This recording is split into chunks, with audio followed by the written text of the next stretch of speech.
This is how to migrate from LastPass to 1Password.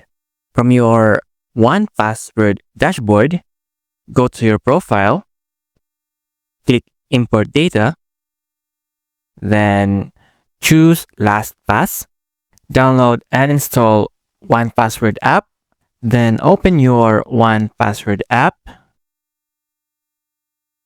click these three dots, click Import, then choose LastPass. Enter your LastPass email address,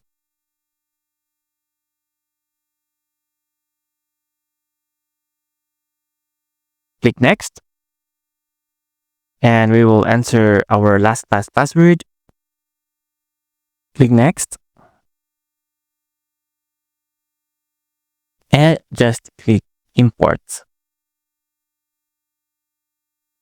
Then click OK. And you can see here your imported data from LastPass. So this is how to migrate from LastPass to 1Password.